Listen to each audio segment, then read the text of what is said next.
पद्य विभाग पाठ क्रमांक 11 गोष्ट अरुणिमाची. लेखिका आहेत सुप्रिया खोत.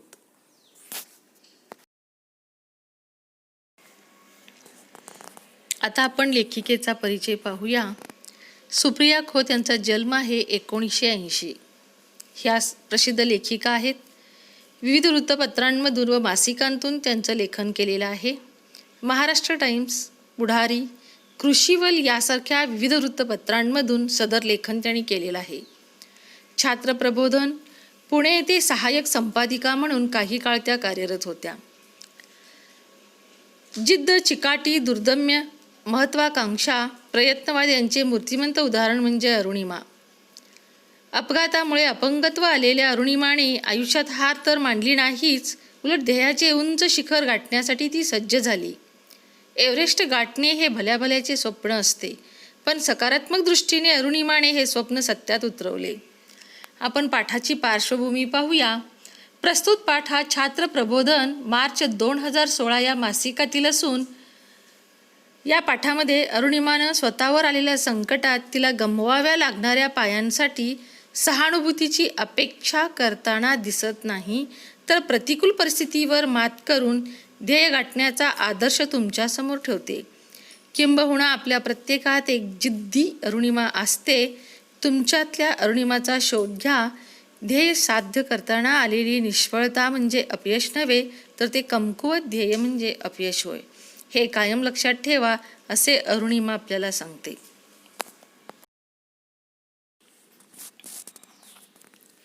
दोस्तानो, मी अरुणिमा सिन्हा. आज तुम्ही गुगलवर शोधले तर माउंट एव्हरेस्ट सर करणारी पहिली अपंग महिला आणि माउंट एव्हरेस्ट सर करणारी पहिली अपंग भारतीय असा उल्लेख जिचा दिसतो तीच मी. पण एक सांगू, मी काही जन्मजात अपंग वगैरे नव्हते. धडधाकट असल्यापासूनची गोष्ट आज मी सांगणार आहे तुम्हाला. लखनौपासून 200 किलोमीटर अंतरावर असणारं आंबेडकर नगर हे माझं गाव. घरी मी, आई, लहान भाऊ. मोठ्या बहिणीचं लग्न झालेलं. माझे वडील मी लहान असतानाच देवाघरी गेले. आता भाईसाब म्हणजे मोठ्या बहिणीचे पती, हेच काय ते आमच्या कुटुंबातले महत्त्वाचे निर्णय घेणारे. खेळावर अतोनात प्रेम करणाऱ्या कुटुंबात मी जन्मले हे माझे अहोभाग्य.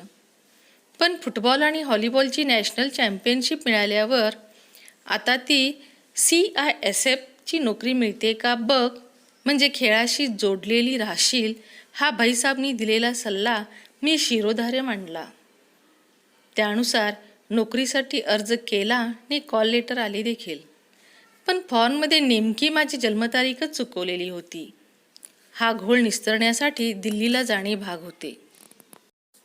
विद्यार्थी मित्रांनो, गुगलवरती शोधला अरुणिमा सिन्हा म्हटलं तर तुम्हाला माउंट एव्हरेस्ट सर करणारी पहिली अपंग महिला आणि माउंट एव्हरेस्ट सर करणारी पहिली अपंग भारतीय असं तुम्हाला व्हिडिओज बरेचसे पाहायला मिळतील. तिचं स्पीचसुद्धा छान आहे, ते सुद्धा तुम्हाला ऐकायला मिळेल. त्याच्यामध्ये ती सांगते ती काही जन्मताच अपंग वगैरे नाही आहे, धडधाकट होती. लखनौपासून 200 किलोमीटर अंतरावर असलेलं आंबेडकर नगर तिथं ती राहत होती. तिच्या घरी ती, तिची आई आणि तिचा लहान भाऊ होता. मोठ्या बहिणीचं लग्न झालेलं होतं आणि तिचे वडील लहान असतानाच वारले होते. आणि तिच्या घरातले महत्त्वाचे निर्णय तिचे मोठ्या बहिणीचे मिस्टर म्हणजेच भाईसाब म्हणत असत, ते सगळे निर्णय घेत होते. आणि खेळामध्ये खूप प्रेम करणाऱ्या कुटुंबात तिचा जन्म झाला होता, ती तिचं भाग्य समजते. फुटबॉल आणि व्हॉलीबॉलची नॅशनल चॅम्पियनशिप मिळाल्यावर तिच्या भाईसाबनी म्हणजेच भाऊजींनी तिला सल्ला दिला होता की CISFची नोकरी मिळते का बघ, म्हणजे तू खेळाशी जोडली राहशील. आणि तिनं त्यांचा तो सल्ला शिरोधार्य मांडला. शिरोधार्य म्हणजेच समोरच्याचे सांगणे मान्य करणं. त्यानुसार तिनं नोकरीसाठी अर्ज केला, कॉल लेटरसुद्धा आलं, पण फॉर्ममध्ये नेमकी तिची जन्मतारीखच चुकवलेली होती. आणि हा घोळ निस्तरण्यासाठी तिला दिल्लीला जाणे भाग होते. 11 एप्रिल 2011चा हा दिवस. लखनौ स्टेशन गर्दीनं फुललेलं. पद्मावती एक्सप्रेसमध्ये कसेबसे चढत, गर्दीतून मुसंडी मारत शिताफीने मी कॉर्नर सीट पटकावली. गाडीने वेग घेतला आणि माझे विचारचक्र सुरू झाले. बस एवढे कागदपत्रांचे काम झाले की झालेच आपले पक्के. अचानक माझे लक्ष वेधून घेतले ते मला घेरून उभ्या असणाऱ्या तरुणांनी. त्यांचे लक्ष माझ्या गळ्यातल्या सोन्याच्या चेनवर होते. पण मीही काही कच्च्या गुरूची चेली नव्हते. त्यांनी डाव साधण्याचा प्रयत्न करताच जेवढी होती नव्हती तेवढी ताकद एकवटून मी माझ्याजवळ येणाऱ्या प्रत्येकाला लाथाबुक्क्यांचा प्रसाद द्यायला सुरुवात केली. आश्चर्य म्हणजे त्या डब्यातला प्रत्येकजण अन्यायाविरुद्ध लढणं हे जणू पाप आहे अशा चेहऱ्यानं मख्खपणे जागेवरच बसून राहिला. अखेर चोरांच्या सहनशक्तीचा अंत झाला. रात्रीच्या भयान अंधारात माझे दोन्ही हात पाय धरून त्या नराधमानी मला चक्क चालत्या गाडीतून बाहेर फेकून दिलं. शेजारून जाणाऱ्या एका भरधाव रेल्वेवर मी आदळले आणि तिच्या वेगामुळं आणखी जोरात 2 धावपट्ट्यांच्या मध्ये उडून पडले. अरुणिमा, रेल्वे येते आणि तुझे पाय ट्रॅकवरून बाजूला घे. हा अंतर्मनातला संदेश मेंदूपर्यंत पोहोचे तोपर्यंत खूप उशीर झाला होता. त्याआधीच एक रेल्वे माझ्या पायावरून धडधडत निघून गेली. नंतर महिला आयोगाने प्रसिद्ध केलेल्या रिपोर्टनुसार तब्बल 49 रेल्वे गाड्या त्या रात्री माझ्या पायावरून गेल्या. एका पायाच्या गुडघ्यापासून खालच्या हाडांचा तर चक्काचूर झालाच होता, पण दुसऱ्या पायाची दुरवस्था झालेली. अरुणिमा म्हणते, 11 एप्रिल 2011चा हा दिवस होता तो, आणि लखनौ स्टेशन अगदी गर्दीनं भरलेलं होतं. पद्मावती एक्सप्रेसमध्ये कसं बसं तिनं मुसंडी मारत शितापीनं तिनं ती शीट पटकावली. मुलानं मुसंडी मारणे म्हणजे डोके पुढे करून शरीर वाकवून जोराने गर्दीत शिरणे होय. शितापिणे म्हणजे चपळाईने, चालाकीने, हुशारीने तिनं त्या गर्दीतून मार्ग काढला आणि शीट पटकावली. गाडीने वेग घेतला तसं अरुणिमाच्या डोक्यात तिच्या भविष्याचे विचारचक्र सुरू झाले होते की CISFमधील नोकरीसाठी अर्ज दिल्यानंतर कॉल लेटरसुद्धा आलं होतं तिला. फक्त जन्मतारीखच चुकली होती आणि हा घोळ निस्तरला की आपलं CISFमध्ये काम करणं निश्चित असणार हा विचार तिच्या मनात घोळत होता. CISFचा लॉंग फॉर्म बघा, सेंट्रल इंडस्ट्रियल सिक्युरिटी फोर्स, मराठीमध्ये आपण म्हणतो केंद्रीय औद्योगिक संरक्षण दल. हे दल महत्त्वाच्या औद्योगिक केंद्राच्या संवेदनशील ठिकाणांच्या संरक्षणाचे कार्य करते मुलांनो. तर तिचं डोक्यात विचारचक्र चालू होतं आणि कागदपत्रांचं काम झालं की आपली ही सर्व्हिस पक्की आहे. आणि अचानक तिचं लक्ष गेलं की तिच्या भोवती काही तरुण उभे होते आणि त्यांचं लक्ष तिच्या गळ्यातल्या सोन्याच्या चेनवर होतं. पण तीही चॅम्पियन होती व्हॉलीबॉल फुटबॉलची, त्यामुळे ती कच्च्या गुरूची चेली नाही असं म्हणते बघा त्यांनी. पण त्या मुलांनी ते डाव साधण्याचा प्रयत्न करताच तिनं जेवढी ताकद होती तेवढी एकवटली आणि त्या तरुणाला लाथाबुक्क्यांचा प्रसाद द्यायला सुरुवात केली. आणि त्या डब्यातला प्रत्येकजण अगदी बघत होता, पण कुणीच सामोरं आलं नाही. ती म्हणते, अन्यायाविरुद्ध लढणं हे जणू पाप आहे की काय ह्या चेहऱ्यानं मख्खपणे सगळे बघत होते. पण चोरांच्या सहनशक्तीचा अंत झाला आणि शेवटी रात्रीच्या भयान अंधारात त्याने तिचे हातपाय धरून अरुणिमाला त्या चालत्या गाडीतून बाहेर फेकून दिलं. आणि तेवढ्यातच भरधाव रेल्वेवरती आदळली आणि जोरात त्या 2 धावपट्ट्यांच्या मध्ये उडून पडाली. अरुणिमा, रेल्वे येते आणि तुझे पाय ट्रॅकवरून बाजूला घे हा तिच्या अंतर्मनातला संदेश मेंदूपर्यंत पोहोचे तोपर्यंत खूप उशीर झाला होता असं ती म्हणते. तेवढ्यात त्याआधीच एक रेल्वे तिच्या पायावरून धडधडत निघून गेली होती.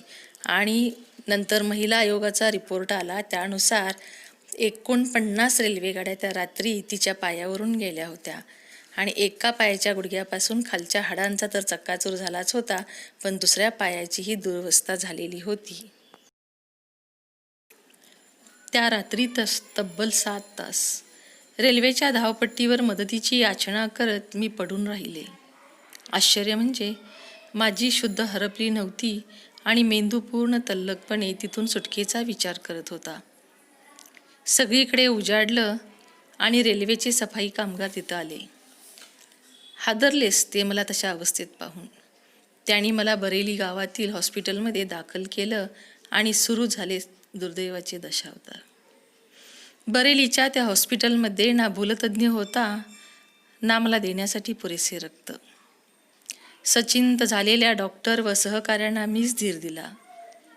डॉक्टर, नाहीतरी माझ्या पायाची चाळण झालेलीच आहे. आता भूल न देताच तुम्ही तो कापलात तरी चालेल. डॉक्टर व त्यांच्या सहकार्याने स्वतःचे एक युनिट रक्त मला दिले आणि माझ्या देखतच माझा पाय कापला गेला.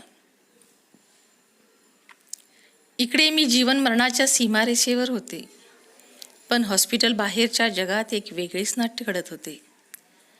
फुटबॉल आणि व्हॉलीबॉल चॅम्पियन युवती 7 तास जखमी अवस्थेत उपचाराविना पडून राहिली ही बातमी प्रसारमाध्यमांनी उचलून धरलेली. तत्कालीन क्रीडा मंत्र्यांनी मला दिल्लीच्या एम्समध्ये हलवले. राष्ट्रीय खेळाडू असल्याने अत्युच्च दर्जाच्या सुविधा मला मिळाल्या.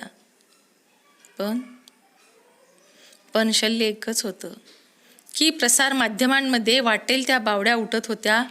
अरुणिमाकडे प्रवासाचं तिकीट नव्हतं म्हणून तिने रेल्वेतून खाली उडी मारली. इथपासून ते अरुणिमाने आत्महत्येचा प्रयत्न केला इथपर्यंत काहीही छापून येत होतं. तब्बल 4 महिने एम्समध्ये राहिल्यानंतर शारीरिक जखमांवर मलमपट्टी झाली होती, पण मी या मानसिक जखमांचे घाव अंतरंग घायाळ करणारे होते. मी आणि माझं ढालीप्रमाणे रक्षण करणारं कुटुंब. आम्ही सत्य परिस्थिती ओरडून सांगत होतो, पण ती ऐकण्यासाठी ना कुणाला वेळ होता ना रस. मुलांनो, मी तुम्हाला एक प्रश्न विचारते. खरंच अशा प्रसंगावेळी तुम्ही तेथे असता तर काय केलं असता? बघा, तुम्हा सगळ्यांची उत्तरं वेगवेगळी असतील. बऱ्याच जणांची एकसारखी उत्तरे असतील, काहींची वेगळी पण प्रेरणादायी असतील.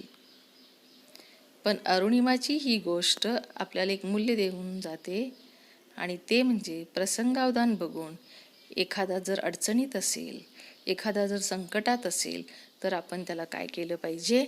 मदत केली पाहिजे.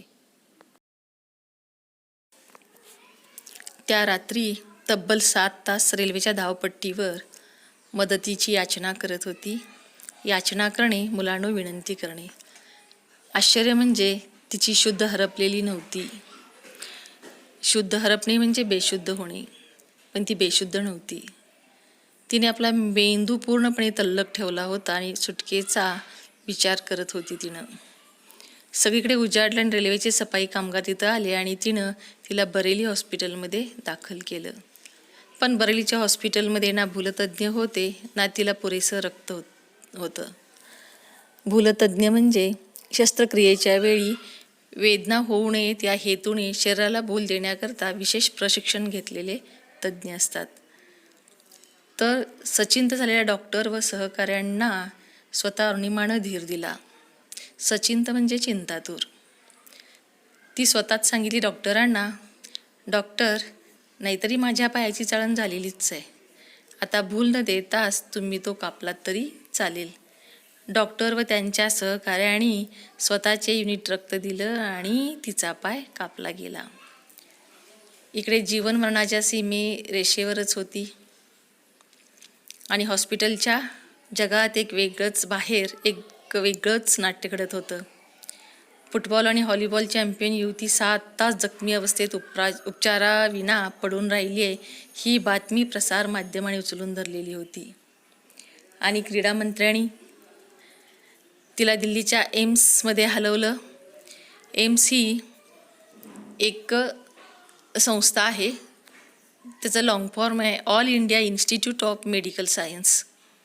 ही स्वायत्त संस्था 1956मध्ये भारतात स्थापन करण्यात आली असून सर्वांना उत्कृष्ट वैद्यकीय उपचार मिळावेत याकरता याची विविध केंद्रे भारतात उभारण्यात आली आहेत. आणि या संस्थेच्या अधिनियमानुसार सर्व स्तरावर वैद्यकीय क्षेत्रातील उत्कृष्टतेची जोपासना करण्यासाठी तिची स्थापना केली गेली आणि याची केंद्रे नवी दिल्ली, भोपाळ, भुवनेश्वर, पटणा, रायपूर इत्यादी ठिकाणी आहेत. तर क्रीडा मंत्र्यांनी तिला एम्समध्ये हलवलं आणि राष्ट्रीय खेळाडू असल्याने तिला उत्तम दर्जाच्या सुविधा तिथं मिळाल्या. पण तिच्या मनामध्ये एकच शल्य होतं की प्रसारमाध्यमांमध्ये वाटेल त्या बावड्या उठत होत्या, पण अरुणिमाकडे प्रवासाचं तिकीट नव्हतं म्हणून तिने रेल्वेतून खाली उडी मारली. इथपासून ते अरुणिमाने आत्महत्येचा प्रयत्न केला. इथपर्यंत काही छापून येत होतं. तब्बल 4 महिने ती एम्समध्ये राहिल्यानंतर शारीरिक जखमांवरती मलमपट्टी झाली होती, पण मानसिक जखमाचं काय? पण ती आणि तिचं कुटुंब तिचं ढालीप्रमाणे रक्षण करत होते. त्यांनी सत्य ओरडून सांगत होते, पण ते ऐकण्यासाठी या जगाला वेळ कुठं होता ना कुणाला रस. त्याच दिवशी हॉस्पिटलमध्ये पडल्या पडल्या मी निर्धार केला, जे आज बोलत आहेत, माझ्याकडे बोटे दाखवत आहेत, त्यांना बोलू दे. पण एक दिवस नक्की माझा येईल, जेव्हा ही अरुणिमा एव्हरेस्ट सर करेल. विश्वास ठेवा, कोणाच्याही प्रभावाखाली वा भावनेच्या आहारी जाऊन मी हा निर्णय घेतलेला नव्हता. एका फटक्यात माझं शरीर अपंग झालं होतं, पण माझं मन थोडंच अपंग होतं. गगन भरारी घ्यायचं वेळ रक्तातच असावं लागतं. जेव्हा आपण आपल्या मनाने एखादी गोष्ट ठरवतो, तेव्हा आपलं संपूर्ण शरीर आपल्याला साथ देतं. एक सांगू, आपला सर्वात मोठा मोटिवेटर कोण असतो? तो दुसरा तिसरा कोणी नसून आपण स्वतःच असतो. आता उठता बसता, खाता पिता केवळ आणि केवळ मी एव्हरेस्टचाच विचार करू लागले होते. माझ्या एव्हरेस्ट सर करण्याच्या निर्धाराचा जेव्हा मी उच्चार केला, तेव्हा अगदी टोकाच्या प्रतिक्रिया ऐकायला मिळाल्या. शरीराला जखमा झाल्यामुळे बहुधा अरुणिमाच्या डोक्यावरही परिणाम झालेला दिसतोय. अर्थातच लोकांनी माझं बोलणं हसण्यावरी नेलं, पण माझं कुटुंब आणि भाईसाहेब माझ्याबरोबर खंबीरपणे उभे राहिले. एक अवघड पण मला शक्य आहे असं वाटणारा प्रवास आता सुरू होणार होता. पण अरुणिमाने हॉस्पिटलमध्ये पडल्या पडल्यास निश्चय केला होता की जे लोक आज बोलत आहेत, माझ्याकडे बोट दाखवत आहेत, एक दिवस नक्कीच माझा येईल आणि मी एव्हरेस्ट सर करेन.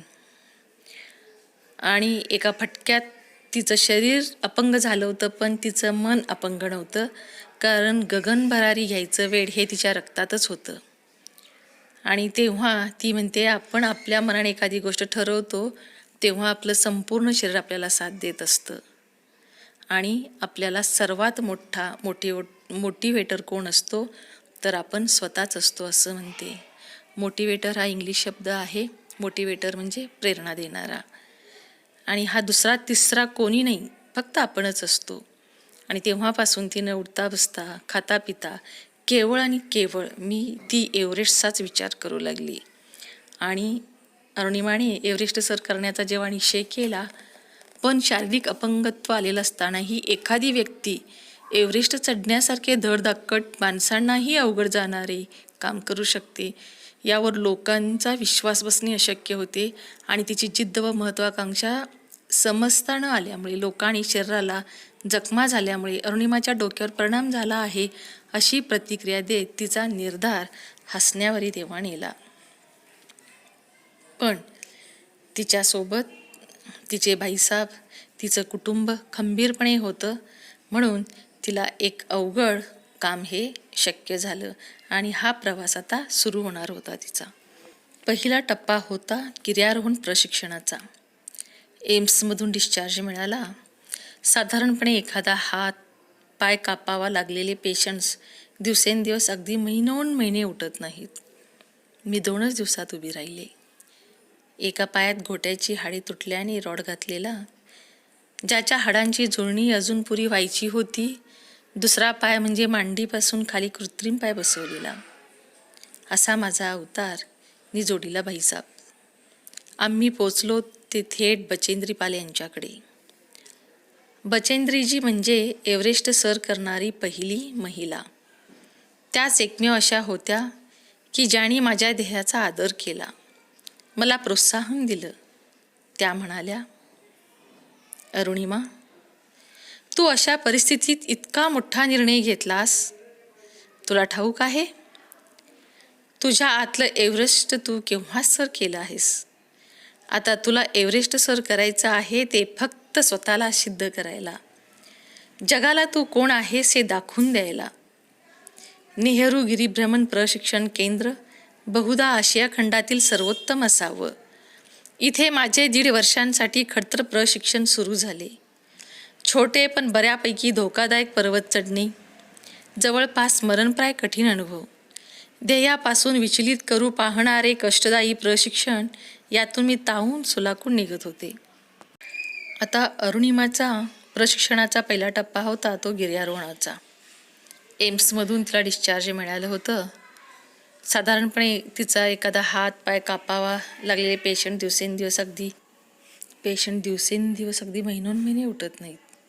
पण अरुणिमा अगदी 2च दिवसात उभी राहिली. एका पायात घोट्याची हाड तुटल्याने रॉड बसवलेला होता. अजून त्या हाडांची जुळणी अजून व्हायची होती. तो दुसरा पाय जे मांडीपासून खाली कृत्रिम पाय बसवलेला होता.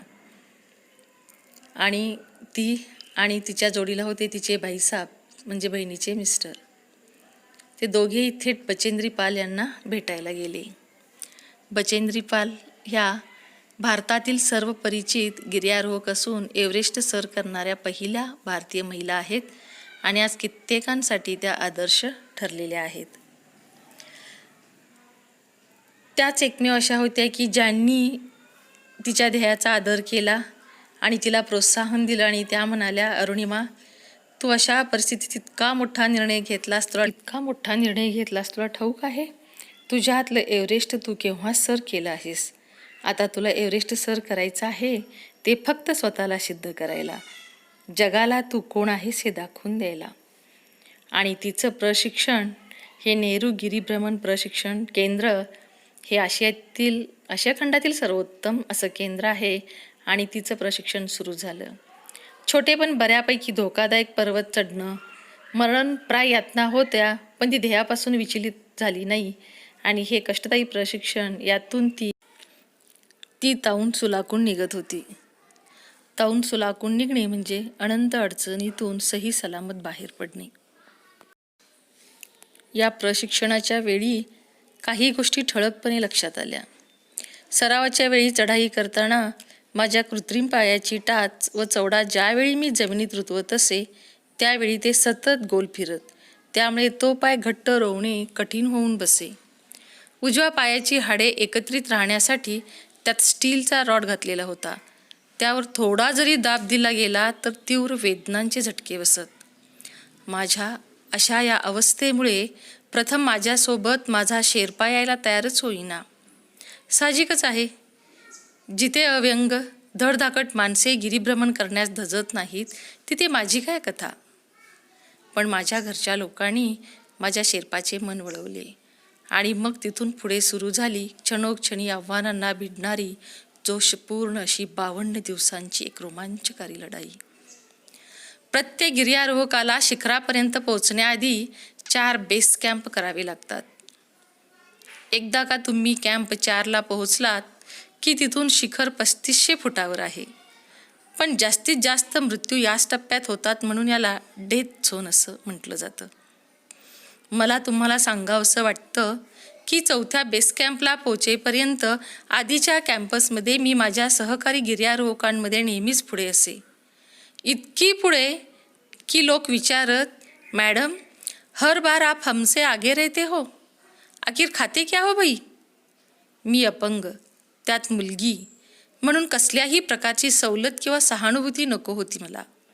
कदाचित याच विचारांचं प्रतिबिंब माझ्या कृतीतून उमटत होतं. जेव्हा अरुणा नेहरू गिरिभ्रमण प्रशिक्षण केंद्र येथे प्रशिक्षण घेत होती. आता नेहरू गिरिभ्रमण प्रशिक्षण केंद्र हे उत्तर काशीमधील संस्थेच्या स्थापनेने गिर्यारोहण समाजाभिमुख झालं आणि यातून भारतीय लष्करातील जवानांनाही गिर्यारोहणाचे धडे इथे दिले जातात. तर इथं तिचं प्रशिक्षण सुरू झालं आणि सरावाच्या वेळेला तिला अत्यंत अडचणी येत होत्या, कारण तिच्या पायाची टाच ही कृत्रिम होता. टाच व चवडा ज्यावेळी जमिनीत रुतवत असे त्यावेळी ते सतत गोल फिरत असत आणि तिला त्याच्यामुळं पाय घट्ट रोवणं अगदी अवघड होऊन जात असत. उजव्या पायाची हाडे एकत्रित राहण्यासाठी त्यात स्टीलचा रॉड घातलेला होता. त्यावर थोडा जरी दाब दिला तरी तीव्र वेदना व्हायच्या, खूप दुःख व्हायचं तिला. आणि अशा अवस्थेमध्ये तिच्यासोबत तिचा शेर्पासुद्धा यायला तयार नव्हता. आता शेर्पा म्हणजे काय? हे नेपाळमधील हिमालयीन प्रदेशातील मूळ निवासी असतात आणि ते हिमालयाची इत्थंभूत माहिती त्यांना असल्यामुळे गिर्यारोहकांकरता गाईड म्हणून अथवा सामान उचलण्याकरता मदत करणारे म्हणून ते प्रसिद्ध आहेत आणि हा त्यांचा व्यवसाय आहे. तर तिच्यासोबत यायला शेर्पासुद्धा तयार होईना. आणि मुलांनो, बरोबरच आहे, जिथेही अव्यंग धडधाकट माणसे गिरिभ्रमण करण्यास धजत नाहीत, तिथे हिची काय कथा. अव्यंग म्हणजे व्यंग नसलेले किंवा परिपूर्ण. माणसेसुद्धा गिरीभ्रमण करण्यास धजत नसत, पण ही अपंग होती आणि तिच्याबरोबर तिचा शेर्पा म्हणून जात नव्हता. पण जेव्हा तिच्या घरच्या लोकांनी शेर्पाचं मन वळवलं आणि तिथून तिचा 22 दिवसांचा एक रोमांचकारी, एक लढाई असलेला प्रवास सुरू झाला, अगदी जोशपूर्ण असा. प्रत्येक गिर्यारोहकाला शिखरापर्यंत पोहोचण्याआधी 4 बेस कॅम्प करावे लागतातच. आणि जेव्हा कॅम्प 4ला पोचतो तिथून शिखर हे 3500 फुटावर आहे. पण जास्तीत जास्त मृत्यू याच टप्प्यात होतात म्हणून याला डेथ झोन असं म्हटलं जातं. आणि ह्या 4थ्या बेस कॅम्पला पोहोचेतोपर्यंत आधीच्या कॅम्पमध्ये तिनं तिच्या सहकारी गिर्यारोहकांमध्ये नेहमीच पुढं असायची. आणि हे बघून सोबतचे तिचे गिर्यारोहक तिला म्हणायचे, मॅडम प्रत्येक वेळेला तुम्ही पुढे असता, आमच्या पुढे असता, शेवटी काय खाता हो तुम्ही? ती अपंग, त्यात मुलगी, म्हणून कसल्याही प्रकारची सवलत किंवा सहानुभूती तिला नको होती. आणि कदाचित याच विचारांचं प्रतिबिंब तिच्या कृतीतून उमटत होतं. डेथ झोनची लढाई सुरू झाली. जिकडे तिकडे मृतदेहांचा खच पडलेला, हाडं गोठवणारी थंडी, मृत्यूचं जवळून दर्शन होत होतं. मला आदल्या रात्री भेटलेला बांगलादेशी गिर्यारोहक मृत्युमुखी पडलेला दिसला. पोटातून उसळून वर येणाऱ्या भीतीला मी आवर घालत होते. तुला मरायचं नाही आहे अरुणिमा. अंतर्मनाला वारंवार मी हेच बजावत होते. खरं सांगते, आपलं मन जसं सांगतं तसंच, अगदी तसंच आपलं शरीर वागतं. 21 मे 2013ला चढाईचा अगदी शेवटचा टप्पा आला. अरुणिमा, तुला ऑक्सिजनचा साठा अतिशय कमी झालाय. आत्ताच मागे फिर. एव्हरेस्ट तू पुन्हा चढू शकशील. शेर्पा कळकळीने बजावत होता. पण अंतर्मनात कुठेतरी मला ठाऊक होतं की नाऊ ऑर नेव्हर. आता अगदी या क्षणी जर मी एव्हरेस्ट सर केलं नाही तर माझ्या लेखी माझ्या शरीराने मृत्यूला कवटाळण्यासारखेच होते ना. शिवाय पुन्हा एकदा इतकी सगळी स्पॉन्सरशिप उभी करणं या अग्निदिव्याला तोंड द्यावं लागलंच असतं. अखेर मी एव्हरेस्ट शिखरावर पोहोचले. हा ऐतिहासिक क्षण कॅमेऱ्यात साठवण्याची मी शेर्पाला विनंती केली. फोटोसाठी माझा शेवटचा साठा उरलेला ऑक्सिजन मास्क मी काढला. मी अशीनी तशी मरणारच होते, तर मग माझ्या आयुष्याचे पुरावे असणं अत्यावश्यक होतं. फोटोनंतर शेर्पाला मी व्हिडिओ क्लिप घेण्यासाठी तयार केलं. आधीच पित्त खवळलेल्या शेर्पाने चिडत चिडत का असेना पण व्हिडिओ घेतला. अखेर मी भारताचा ध्वज एव्हरेस्टवर फडकावला. आता तिची डेथ झोनची चढाई सुरू झाली होती. जिकडं तिकडं मृतदेहांचा खच पडलेला ती बघितली. त्यात हाडं गोठवणारी थंडी होती. मृत्यूंचं जवळून दर्शन ती घेत होती. आणि आदल्याच रात्री तिला एक बांगलादेशी गिर्यारोहक भेटला होता आणि तो तिथे मृत्युमुखी पडलेला दिसला. तिला पोटातून अगदी उसळून वर आलं. तिनं भीतीला आवर घातला. मुलांनो, आवर घालणे म्हणजे लगाम लावणे किंवा बंधन घालणे होय. तिनं मनाला बंधन घातलं आणि स्वतःशीच ती म्हणाली, अरुणिमा, तुला मरायचं नाही आहे. अंतर्मनाला वारंवार ती हेच बजावत होती. आणि खरं सांगते म्हणते ती, आपलं मन जसं सांगतं तसंच अगदी आपलं शरीर वागत असतं. आणि 21 मे 2013चा चढाईचा अगदी शेवटचा टप्पा आला. आणि अरुणिमा, तुझा ऑक्सिजनचा साठा अतिशय कमी झालाय आणि आत्ताच मागे फिर. एव्हरेस्ट तू पुन्हा चढू शकशील असं शेर्पा तिला अगदी कळवळीनं सांगत होता. पण तिच्या अंतर्मनात कुठेतरी तिला ठाऊक होतं की now or never. Now or never म्हणजे मराठीमध्ये आता नाही तर कधीच नाही. म्हणून ती त्या क्षणी असा विचार केली की मी एव्हरेस्ट सर केलं नाही तर माझ्या लेखी माझ्या शरीराने मृत्यूला कवटाळण्यासारखेच होईल. शिवाय पुन्हा एकदा सगळी स्पॉन्सरशिप हा इंग्रजी शब्द आहे, मराठी अर्थ आहे प्रायोजकत्व. तर इतकं तिला प्रायोजकत्व उभं करणं या अग्निदिव्याला तोंड द्यावं लागलंच असतं. अग्निदिव्याला सामोरं जाणं म्हणजे अतिकठीण प्रसंगाला सामोरं जाणं. मग इतक्या ह्या अडचणींमध्ये, इतक्या अतिकठीण प्रसंगाला तिला पुन्हा एकदा सामोरं जावं लागेल. म्हणून तिनं ठरवलं की मी अखेर मला एव्हरेस्ट शिखर हे करायला पाहिजेच. तिनं ते एव्हरेस्ट शिखरावरती पोहोचली आणि हा ऐतिहासिक क्षण कॅमेऱ्यात साठवण्याची विनंती तिनं तिच्या शेर्पाला केली. फोटोसाठी तिचा शेवटचा ऑक्सिजनचा मास्क छोटाच स्वतः साठा उरलेला, तिनं तो मास्क काढला आणि ती अशी तशी मरणारच होती. तर मग यशाचे पुरावे असणं आवश्यक होतं, म्हणून शेर्पाला तिनं म्हटलं की व्हिडिओ क्लिप घे माझा. आधी शेर्पा चिडलेला होता. कसंबसं त्यानं तो व्हिडिओ घेतला आणि अरुणिमानं अखेर ती भारताचा ध्वज एव्हरेस्टवर फडकावला. आता मी उतरू लागले होते. जेमतेम 40-50 पावलांवर माझा ऑक्सिजन साठा संपला. एक सांगू, लक, भाग्य, किस्मत, डेस्टिनी असल्या भाकड शब्दांना मी नाही मानत, पण फॉर्च्यून फेवर्स द ब्रेव्ज यावर माझा पूर्ण विश्वास आहे. जेव्हा मी गुदमरू लागले, श्वास घेण्याचा प्रयत्न करू लागले, अगदी त्याच वेळी एका ब्रिटिश माणसाने ओझे होते म्हणून फेकून दिलेला जास्तीचा एक ऑक्सिजन सिलेंडर आम्हाला दिसला. माझ्या शेर्पाने तो चटकन मला अडकवला. सावकाश आम्ही त्या डेथ झोनमधून सही सलामत खाली उतरलो. वर चढण्यापेक्षा खाली उतरताना होणाऱ्या मृत्यूंचे प्रमाण जास्त आहे आणि आम्ही ते ओलांडून आलो होतो. माझा दिवस अखेर आला होता. गिर्यारोहकांच्या चढाईच्या टप्प्यातले एक महत्त्वाचे शिखर एव्हरेस्ट मी सर केले होते. गिर्यारोहणाने मला खूप महत्त्वाचे काही धडे दिले. माझ्यात आत्मविश्वास जागवला. नेतृत्व, गटबांधणी यांचे धडे तर मिळालेच, पण एक पोलादी कणखरपणा माझ्यात निर्माण केला. मित्रांनो, आपण आयुष्यात काय मिळवतो हे महत्त्वाचं नाही, तर ही कमाई आपल्याला अधिक चांगली व्यक्ती कशी बनवते हे महत्त्वाचं वाटतं मला. आपण इतरांशी कसे वागतो यावरून आपण एक उत्तम व्यक्ती आहोत की नाहीत हे ठरतं.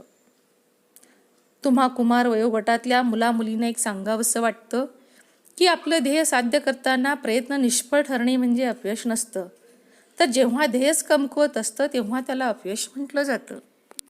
एव्हरेस्ट उतरताना 40-50 पावलावरच अरुणिमाचा ऑक्सिजन साठा संपताच ती गुदमरू लागली आणि ऑक्सिजनच्या कमतरतेमुळे तिला श्वास घेण्यास अडचण निर्माण होऊ लागली.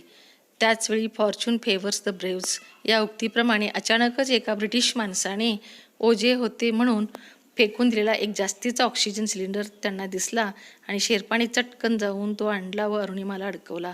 त्यानंतर त्या डेथ झोन म्हणून ते सावकाशीने खाली उतरले. आता fortune favours the braves English sentence आहे. ह्याचा मराठीत अर्थ आहे नशीब नेहमी शूरांना साथ देते.